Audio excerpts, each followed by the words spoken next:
In the dungeon of the Silver Dragon, 2 guards keep vigil until a real presence is noticed. The queen approaches. Her steps emanate a powerful aura, drawing the immediate attention of the guards. Recognizing his majesty, they promptly retreat upon his orders. Alone, the majestic figure of Queen Roswace advances, revealing her grandeur and determined aura as she heads towards the prisoner, with a clear objective in mind. The queen approaches the prisoner, watching him with superiority as he remains chained. Wounded and desolate, the warrior asks to be killed, but she, with a cruel smile, reveals that it won't be so easy. He admires his determination and, provocatively, touches his face, highlighting his robust appearance. With one agile movement, she adds more scars to the prisoner's already scarred body, intensifying his suffering. The queen, still teasing, moves closer to the prisoner, hinting at his words and actions as he begs for a quick end to his torment. However, she reminds him that he has been ensnared by a villain and sarcastically suggests that he could join her clan. The warrior, with a challenging look, questions the value of this proposal. In response to this boldness, the queen violently attacks him, throwing him against the cell walls, leaving him injured and coughing in the rubble. The queen, enraged by the prisoner's boldness, beats him mercilessly, questioning how he can still consider himself great after being captured. She reminds him of his inevitable fate, a tragic end without honor or legacy. Provocatively, he mentions the possibility of his descendants enjoying glory and wealth, something he will never see. However, the prisoner, despite being weakened, maintains his determination and warns the queen not to underestimate humans, reinforcing his resistance in the face of her overwhelming power. The warrior, ensnared in the queen's tail, struggles to breathe as she lifts him into the air, impressed by his stubbornness. As her grip tightens, he can barely mutter, feeling his strength waning. The queen, wearing a cruel smile, inquires if he is ready to beg for mercy. Yet, despite the pain, the prisoner remains defiant, pointing out that she made 2 significant mistakes from the very beginning. The warrior, with a firm look and determination, points out the queen's 2 fatal mistakes. First, she should never have been alone with such a powerful dragon slayer. Second, she underestimated her power. Invoking a blood curse, he unleashes a hidden force, surprising the queen. The power manifests itself violently, forcing her to retreat, leaving the warrior free from her bonds. The queen begins to feel the effects of the blood curse, her body being overcome by a feeling of intense heat and discomfort, leaving her confused as to what is happening. The warrior, still determined, watches her as she fights the effects of the curse. He then reveals that she will soon live a life of constant pain brought on by the curse. Desperate and weakened, the queen makes an unexpected move towards the warrior, surprising him. The queen, under the effects of the curse, unexpectedly throws herself at the warrior, leaving him confused about what is happening. He quickly realizes that something is affecting her strangely, as if she is being dominated by an outside force. The situation intensifies when the queen suddenly kisses him, leaving them both surprised by what had just happened. An hour passes, and the queen awakens, bewildered, surrounded by broken chains and scattered clothes. Confused, she realizes the strange connection she feels, questioning what happened. The warrior, now free, reveals that he used a forbidden technique, the blood curse, which creates an eternal bond between them. He explains that, when he dies, she will be condemned to suffer endless pain, further increasing the queen's despair in the face of her new reality. The queen, angry, questions what happened, since the curse should only take effect after the warrior's death. He reveals that what happened was an accident, an unexpected effect of the curse. Surprised and embarrassed, she orders him to shut up, but he continues to tease her, mentioning dragon monogamy and the impact it will have on her. The warrior taunts her further by suggesting that without a successor, the dragon clan may be doomed. The queen, furious, accuses the warrior of treason and threatens him, but he calmly challenges her, saying that she will not need to kill him, as his death is already close. He curses her, promising that she will live in pain and hatred for him for the rest of her life. The queen, enraged, questions how he, a simple human, dares to use such tactics against her. She expresses her contempt for the price he is paying, unable to accept the ease with which he seems to surrender to his fate. The warrior, with his body weakened and marked by the curse, begins to succumb to the power that consumes him. Leon Cosmode, once a legendary dragon-slaying hero, begins to recall his journey. At the age of 5, he was rescued by a wizard after losing his parents in a wolf attack and became his apprentice. At the age of 10, he was sent to the Empire to continue his studies, where he stood out for his brilliant intellect. At the age of 15, he began his military campaign against the dragons, performing countless heroic feats and ensuring decisive victories for the Empire. His reputation as the strongest dragon slayer was cemented, becoming the Empire's greatest hope to lead the end of the war. 2 years have passed since Leon was captured by the Dragon Clan. He awakens suddenly, panting, confused about his situation. As he looks around, he tries to remember what happened. Still dizzy and disoriented, he realizes that he is in a completely different environment from where he was previously, wondering where he is now.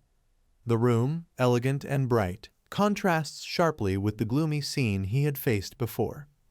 Leon, still confused about his location, is surprised when the bedroom door opens and a small girl appears, noticing that he has finally woken up. Upon seeing her, he immediately thinks how cute she is, being amazed by her adorable figure. As he tries to understand what is happening, Leon plays with himself, believing that he must have reached the heavens and that the girl in front of him is an angel. He then approaches her and asks her name, curious about who this mysterious girl is who appeared in his life. The little girl reveals that her name is Mylan, which makes Leon laugh, finding the name adorable. However, he is intrigued by her hair color, noticing the strange mix of black and white. Mylan explains that her mother said her name means moon, which leaves Leon confused as he still thinks she is an angel. Upon revealing his own name, Leon is surprised to realize that Mylan already knew the meaning of his name and mentions that his mother had also said that. Curious and suspicious, Leon, surprised, asks to know who her mother is, beginning to suspect something bigger. Leon is shocked to hear Mylan say that her mother is Roswace and immediately realizes the big revelation this implies. As he tries to process this information, Mylan enthusiastically and innocently calls him father, which leaves him even more perplexed. Leon, unable to believe what he is hearing, falls to the ground, while Mylan confirms the truth about his origin. Before he can fully react, Mylan mentions that his mother is coming. Roswace enters the room with an imposing posture, while Mylan, excited, runs to tell him that her father has finally woken up.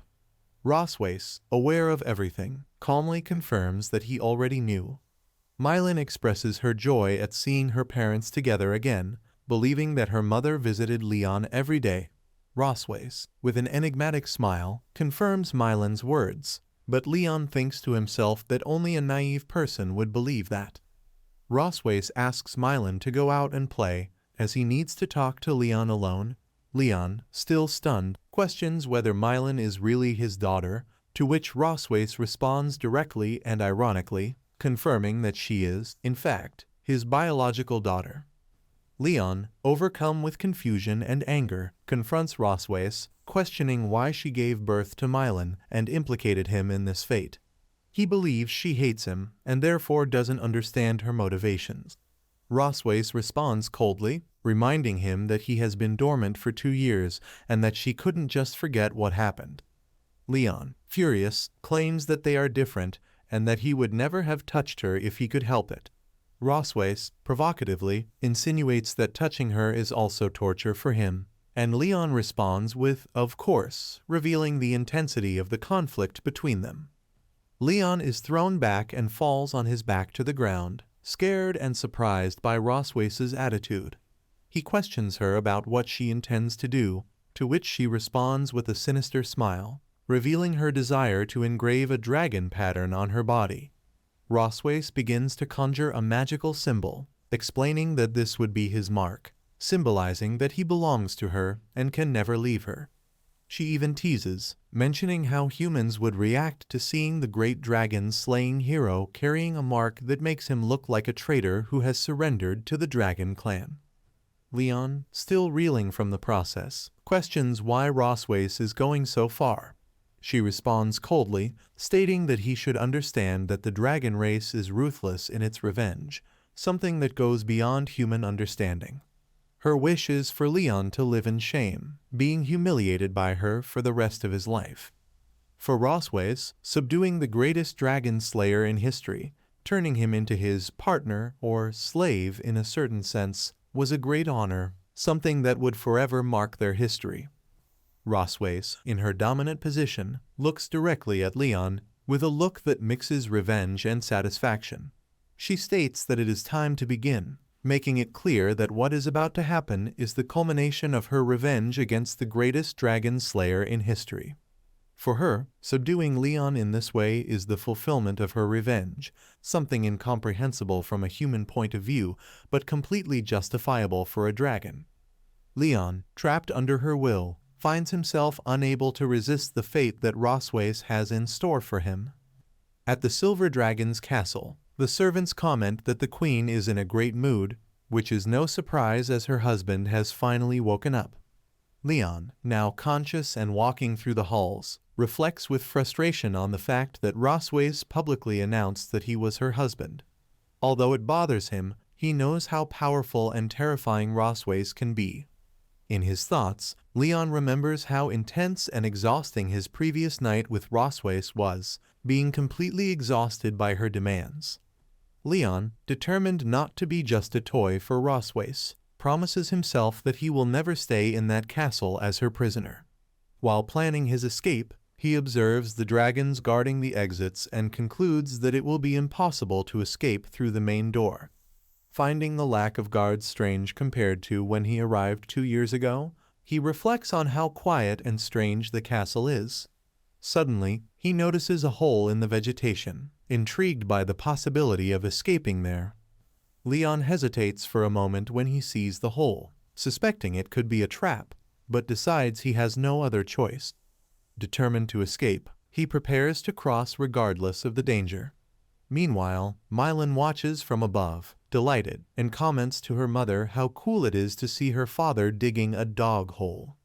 Roswace, relaxing in the sun, watches calmly, showing no rush to interfere, while Mylan, curious, wonders when her mother will get Leon back. Mylan was talking to Roswace, asking how to refer to her father's return, while her mother, with a smile, gave a suggestion on what to say.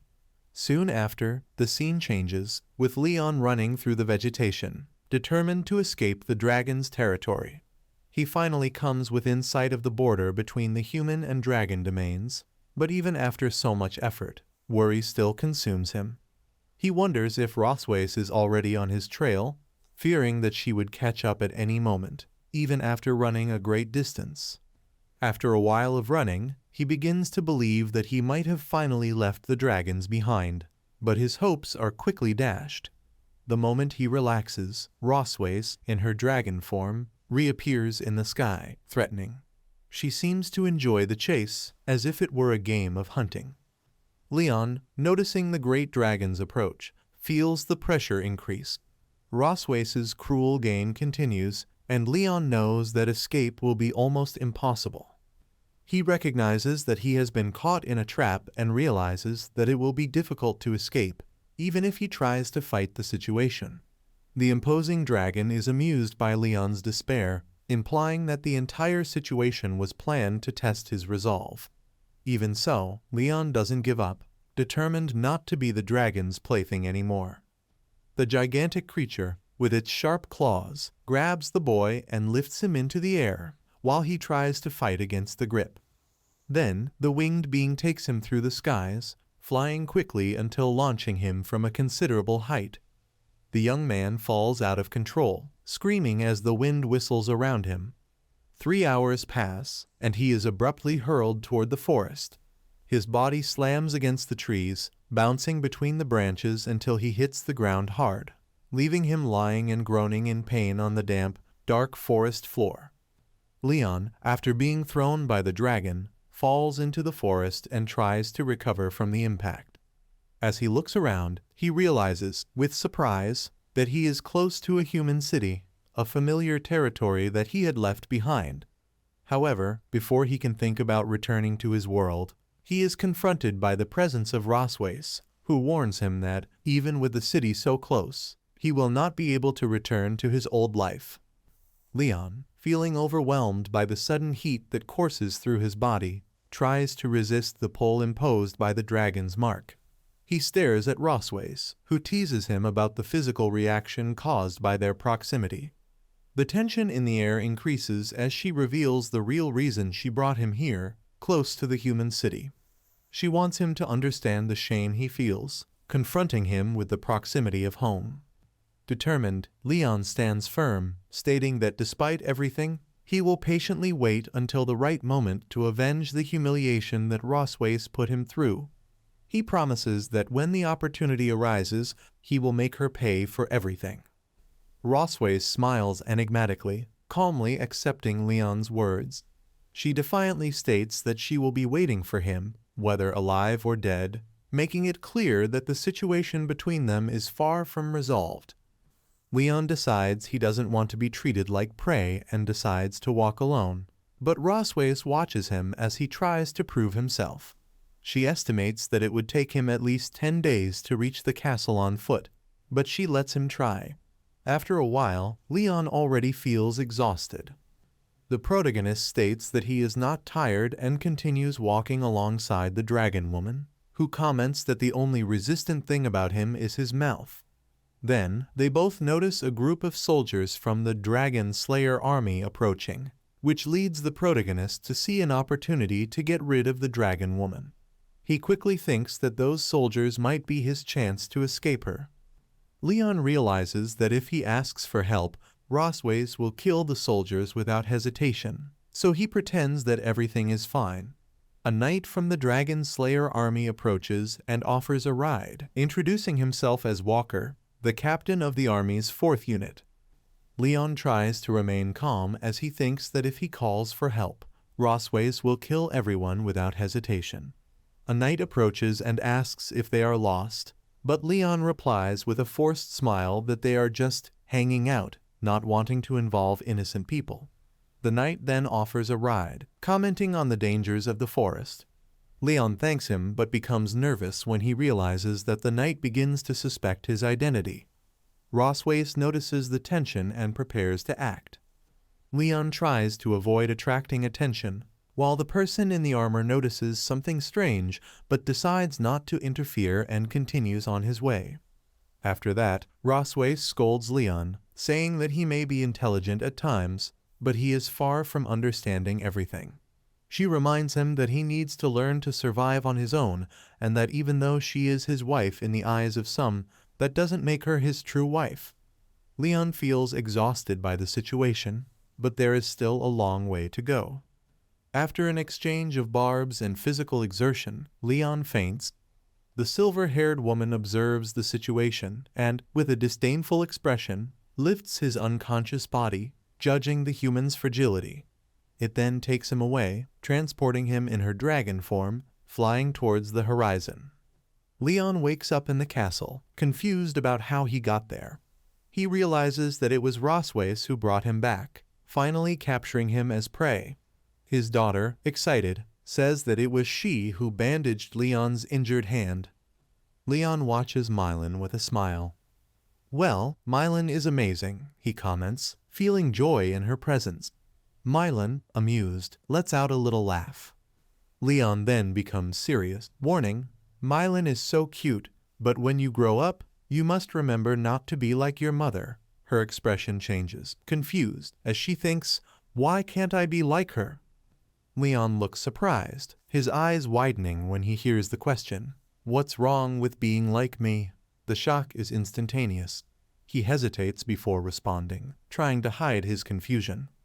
Mylan has a big smile as she addresses her mother, proud of having bandaged Leon's wound as instructed. "Mom, Mylan took care of Dad's wound." Her mother watches her, with a serious look, responding, That's how you should do it."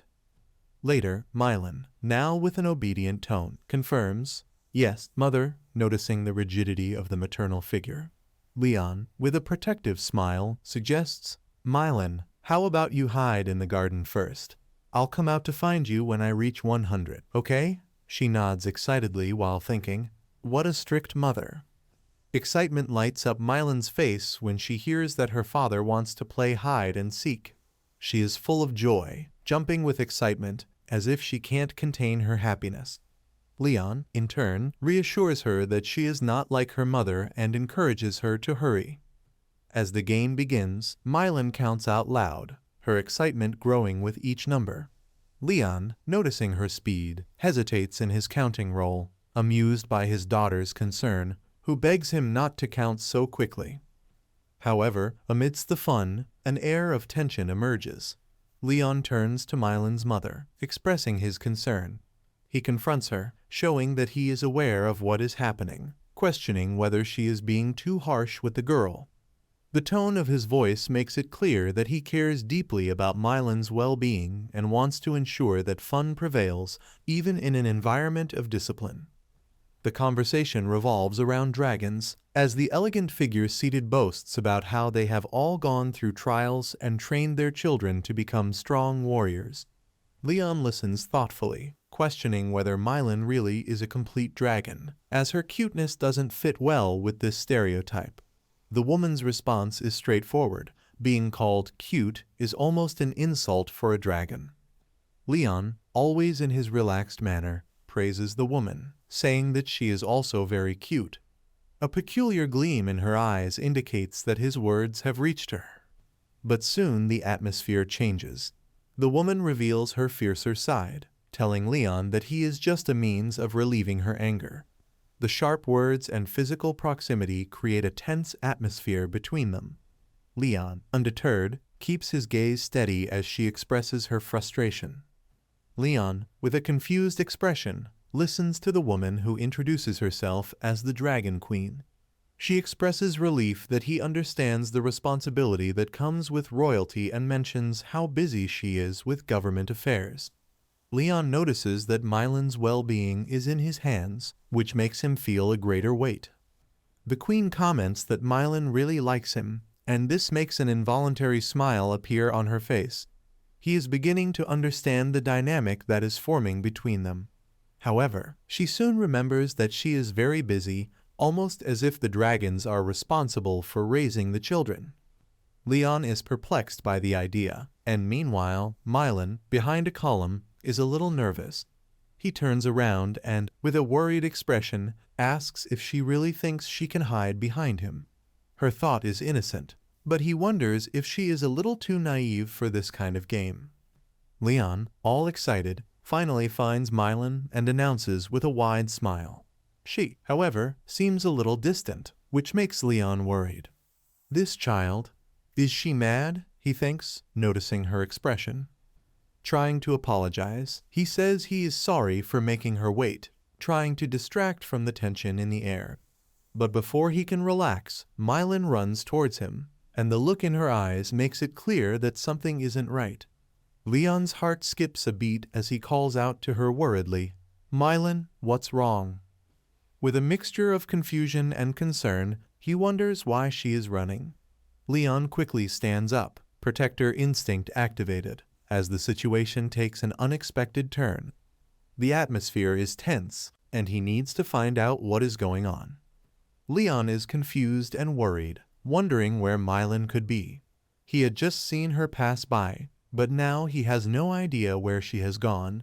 In his mind, he reflects on how complicated it is to understand a child's mood. Suddenly, Mylan appears behind him, laughing and having fun. "I got you, Daddy." She is full of energy and happiness, and Leon can't help but smile when he sees her joy. "Ha ha, Mylan got Daddy," he exclaims, trying to regain the rhythm of the game. But soon doubt comes. Leon, looking confused, questions, "Mylan, didn't you just run past me?" The girl looks at him with an innocent look and explains, not knowing if she is being confused. "No, Dad couldn't find Mylan, so Mylan went out to look for Dad." The interaction between them is pure and fun, with Leon trying to understand childish logic while Mylan is having fun in her own world, full of enthusiasm. The scene is a mix of laughter and confusion, highlighting the enchantment of being a child and the protection of a father. Leon is a little confused, wondering if he has gotten it all wrong. Mylan, always full of energy, calls out to him, excited about something she wants to show. "Daddy, Mylan has something to show you. Come here," she says, pulling him to a new place. Leon, always willing to accompany his daughter, quickly agrees. Okay. Soon, they arrive at a bright and beautiful place, with water flowing in the background. Mylan is in her own groove, making little noises while enjoying something. Meanwhile, Leon sits down, watching her in a relaxed manner. Mylan, with a smile on her face, is focused on something she is drawing, mixing her contagious energy with the calm of the environment around her. Leon is relaxing, reflecting on how great it is to have a daughter. He feels at peace, as if his soul is light. With a smile, he thinks that he will soon help Mylan escape the Dragon Queen's clutches. Suddenly, Mylan appears excitedly, calling out, "Daddy, look!" Mylan drew a family portrait. She is radiant, displaying her work with pride. Leon can't help but smile, thinking that Mylan is really amazing and worthy of being called his daughter. But then, upon looking closer, Leon is surprised. "That is," he exclaims, questioning the presence of two children in the drawing. Mylan, with an air of innocence, explains that those figures are his brothers. Leon, perplexed, immediately turns to her, his head full of questions. "Mylan has a sister?" The shock on his face is evident as he tries to understand the new information. Leon realizes that he has not just one, but two daughters, and this leaves him a little stunned. He thinks about the child he has seen in the garden and how she had seemed so angry at the time. So, it was her, he reflects, wondering if he had called the wrong name. Mylan, with her typical innocence, comments that her sister isn't really mad. She is just a little shy when she saw him. Leon nods, agreeing that they actually don't know each other very well. Their connection is just beginning, and he remembers that as a father, he needs to give his daughters time to become familiar with each other. He then becomes lost in thought, considering how all the dragonesses have ingratiated themselves with the new child and how it affects him. I need to ask her about this, he decides, aware that the family dynamic is becoming increasingly complicated. Then the scene moves to Roswace's office, where she is busy with her tasks, showing that life goes on even as Leon tries to deal with the revelations in his family life. Leon enters Roswace's office, restless and worried, asking about Mylan's whereabouts. The Queen, with a calm look, reports that Mylan has gone to play with her sister. Leon, relieved, reflects on his daughter's ability to hide and distract herself, pondering how to deal with the new responsibilities that have arisen. Roswace, noticing Leon's whirlwind of thoughts, comments on the situation, as if she already knows the difficulty he is facing. Leon, with a sincere smile, expresses his gratitude, acknowledging how difficult it is to give birth and raise children. He didn't expect to be responsible for two children and admires her effort. The atmosphere in the office is light, but Leon is aware that his new life is full of challenges. He is ready to face whatever comes, determined to be a good father and better understand his growing family. Leon, determined, states that when he returns to the Empire, he will definitely write Roswace's name into his family tree. The Queen, with an intense look, questions why he had not been informed about the existence of her eldest daughter. The conversation gets heated, and Leon, with a touch of teasing, insinuates that Roswace is jealous of the connection Mylan has with him. He realizes that the Queen might be reluctant to let him get close to her daughter, provoking a response from her. She looks at him. Leon confidently highlights that there is no father who doesn't want to meet his daughter. He is determined to cultivate a good relationship with his children, regardless of the situation. Roswace, with a warning expression, warns him not to regret the choice he is about to make. Leon smiles, determination showing, ready to face the challenges ahead as he tries to get closer to his daughters. Leon is determined to win his eldest daughter's heart, so he decides to start with the basics, cooking. With a mischievous smile, he prepares himself in the kitchen, ready to prepare something special. It is his strategy to get closer to the child, knowing that a good meal could open doors. As he cuts the ingredients, he reflects on his past experiences, remembering how he used to make delicious dishes for his team. The aroma of food begins to fill the kitchen, and Leon is pleased with his cooking skills, realizing that they are not rusty. He is confident that the taste of the food will win over Noah, his eldest daughter. The idea of pleasing her through cooking excites him, and he can't wait to see her reaction to trying what he cooked. The scene is full of hope and joy, showing Leon striving to build a stronger connection with his daughters. While Leon was busy cooking, two maids watched from outside the kitchen, exchanging rumors about the prince who had recovered from an illness. They were amazed at the change he had shown, especially in caring about his family. At that moment, Roswace arrived, accompanied by Mylan and her sister. The maids greeted her enthusiastically, and the queen dismissed them, saying that they did not need to wait for orders for dinner that night and that they should get some rest. When Leon noticed their arrival, he smiled when he saw the familiarity and joy that Mylan displayed when entering the kitchen. She immediately smelled the delicious aroma emanating from the food and, with a twinkle in her eyes, exclaimed that the smell was incredible.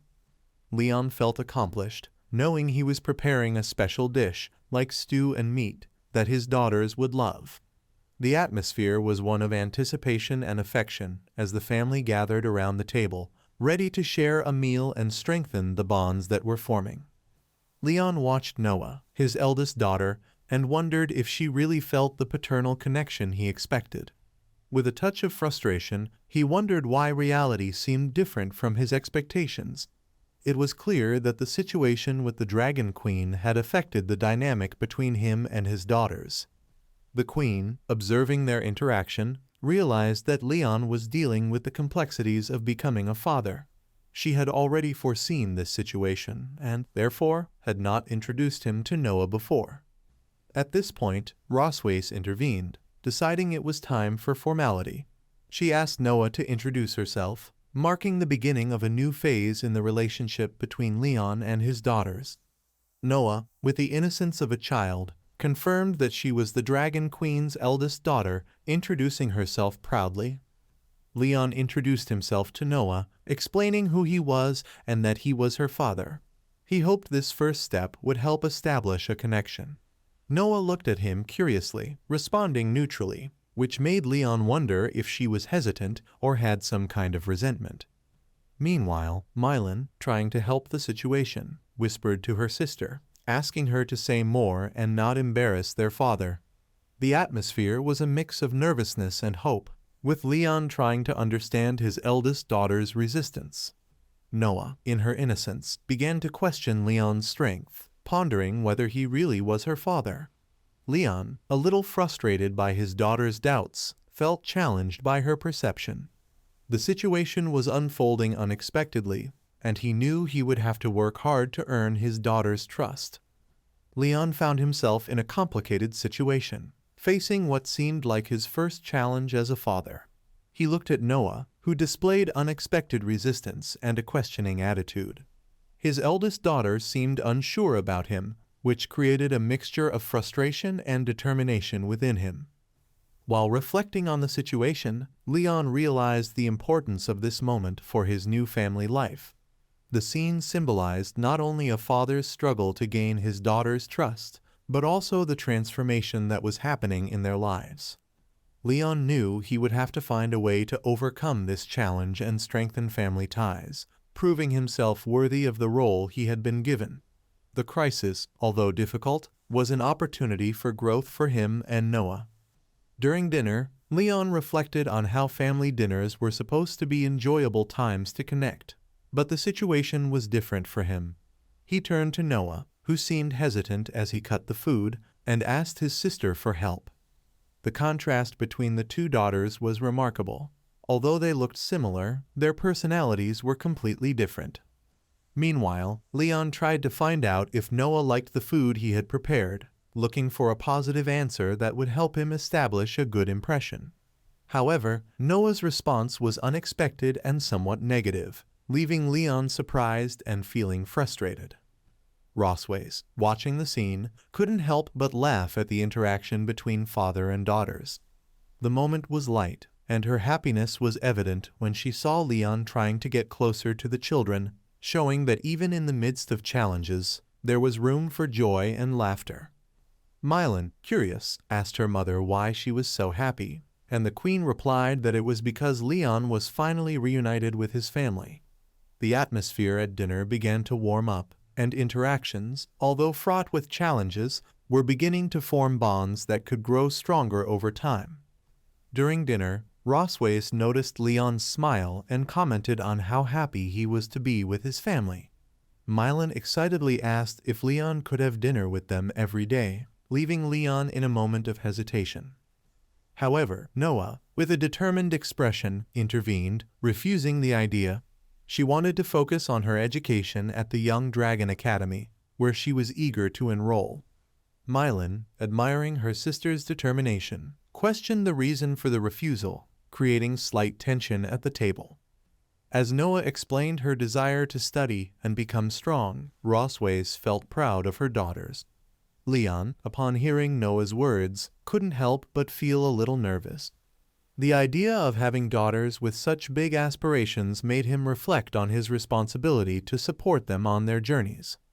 Leon realized that Noah was determined to become a dragon slayer, which made him worried. He wiped the sweat from his forehead, reflecting on her desire to defeat a dragon and the dangers that could bring.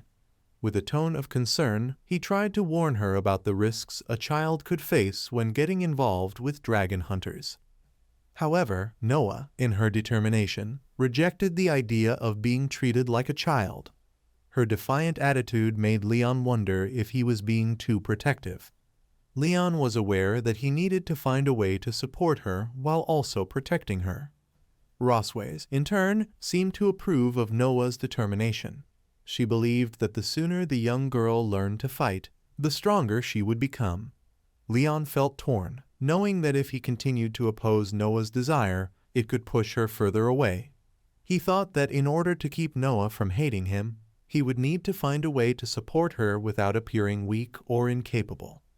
During dinner, Leon noticed that Noah was hesitant to eat, almost as if she was refusing to try more. This made him a little worried, and he felt something was wrong. Amid the relaxed atmosphere, a realization hit Leon, leading him to conclude that the situation was more complicated than he imagined.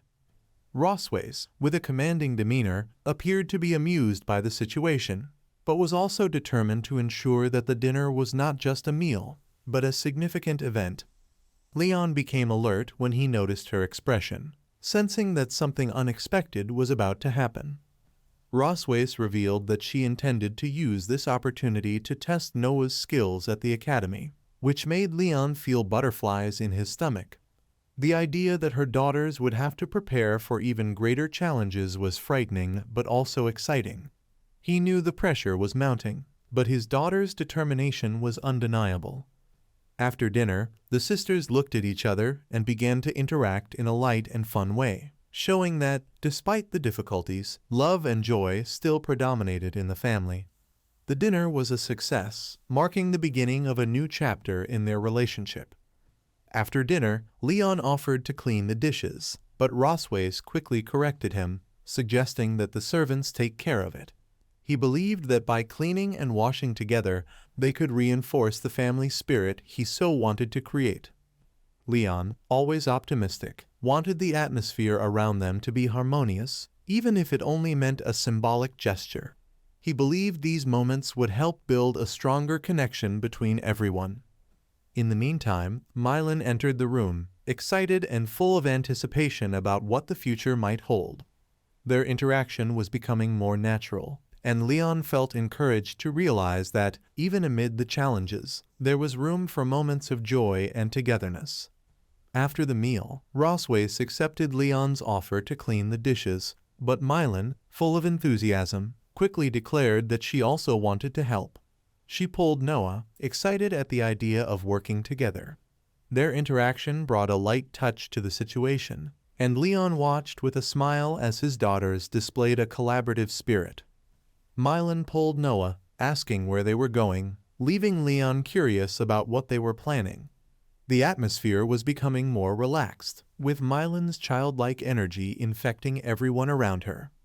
However, Roswace, observing the scene, decided to remind Leon that there were still tasks to be done. Leon, who was already starting to relax, realized that the fun of the meal wasn't over yet. He looked at Roswace, knowing that despite all the love and unity that was forming, he still had obligations to fulfill. After dinner, Leon reminded Roswace of a conversation they had 2 years ago about the importance of keeping their daughters away from trained dragon hunters. He emphasized that it was dangerous for Noah to be alone with them. Roswace, with a serious look, listened to Leon's concerns. Leon then reflected on his past experiences, remembering that he had previously traveled long distances and how things had changed since then. Now, he was more aware of the consequences and dangers surrounding his family. Determination was growing within him. Suddenly, Roswace, in one swift movement, transformed into her draconic form, a display of power that left Leon surprised. He didn't expect her to use this skill so quickly, and the atmosphere in the room changed drastically. Leon, realizing that he could not escape this situation, prepared himself to face the new dynamics with her. The tension in the air increased as Leon, in an audacious move, approached Roswace. He had no intention of running away, and his defiant stance made it clear that he was ready for whatever came next. Roswace, on the other hand, was surprised and a little stunned, but her reaction quickly turned into something more intense. Leon, taking advantage of the situation, began to discuss the draconic pattern and the vulnerability it brought. He pointed out that even the most powerful creatures, like dragons, had weaknesses. Roswace, intrigued, listened attentively, but a doubt hovered in the air.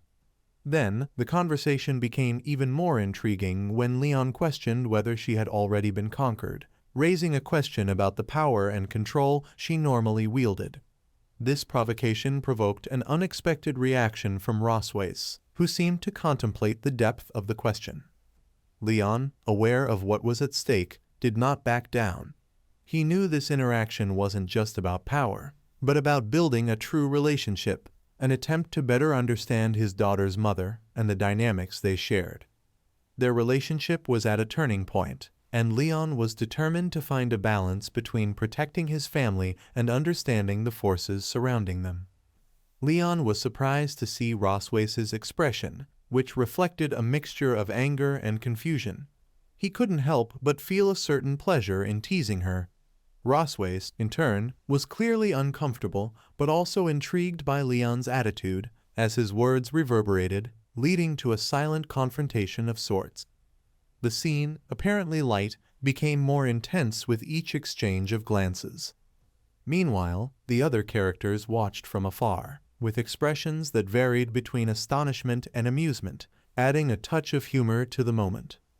Roswace finally broke the silence, asking Leon to stop acting like he was in battle. But Leon, with a mischievous smile, suggested that they switch roles for one night, defying the logic of the situation.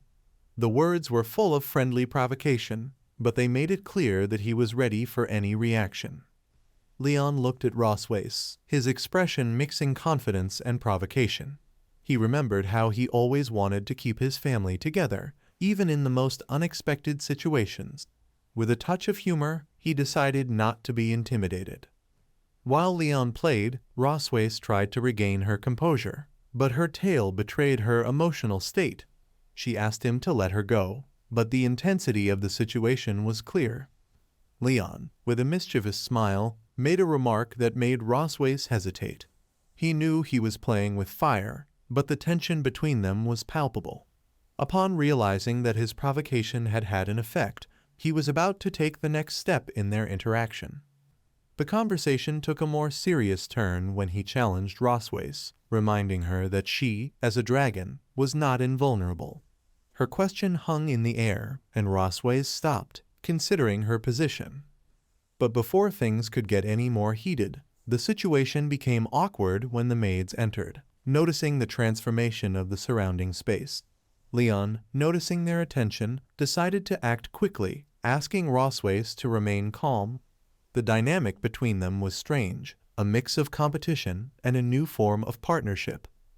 With the maids amazed at how clean everything was, Leon and Rosways looked at each other, aware that they were creating a unique moment, even if a little improvised. He wanted their relationship to become closer, even if in a different way than usual. Leon, lying in his bed, hadn't woken up in 3 days. His daughter watched him, worried, as she wondered if something more serious could be happening. Another girl next door seemed calmer, waiting patiently. Leon, however, started to move, feeling a sudden pain when he was poked in the face, reacting to the sensation with discomfort. One of the girls, upon seeing that he reacted, commented in a relieved tone that he was not dead. Soon after, another girl indignantly questioned how anyone could treat her father that way. Leon, still a little confused and feeling his face hurt, finally recovered enough to notice the relief in the expressions around him. Leon finally wakes up, and his daughters quickly warn their mother about this. He, confused, asks when he had passed out, while the woman with long white hair, who appears to be the children's mother, offers to help him remember. Leon then recalls his confrontation with a dragon when he was struck by her after the battle. Reflecting on the incident, Leon observes the figure of the woman in front of him and realizes that she is an extremely powerful dragon, over 200 years old. He freezes, which leaves his daughters intrigued by his lack of reaction. They quickly conclude that he was simply enchanted by looking at his mother. Leon, now recovered, is close to the white-haired woman, who picks up a delicate hair accessory, saying that it suits her. He didn't expect Leon to be so attentive and comments with a slight tone of surprise. Leon, in turn, explains that when he was younger, he used to comb his master's donkey's hair in a somewhat sarcastic tone, showing that he developed skills with this. His daughter, curious, asks what a donkey is. Leon responds, comparing the animal to a dragon, but mentions that donkeys have different ears and tails and are very stubborn, especially when angry. He explains it in a fun way, which ends up creating a comical image of the situation. Leon, after a joke or a situation that left him stunned, ends up being pushed back by the white-haired woman, which surprises him. His worried daughters ask if he is okay, to which he responds yes, despite his still slightly pained expression. The woman, unfazed, informs the children that their task for the day will be to learn how to write their names, delegating the responsibility of teaching to Leon. One of the girls, excited, celebrates that her father is going to teach them how to write, while the other declares that she already knows how to write but seems a little more reserved. The two then get excited to go get pens, deciding together that the purple color will be chosen.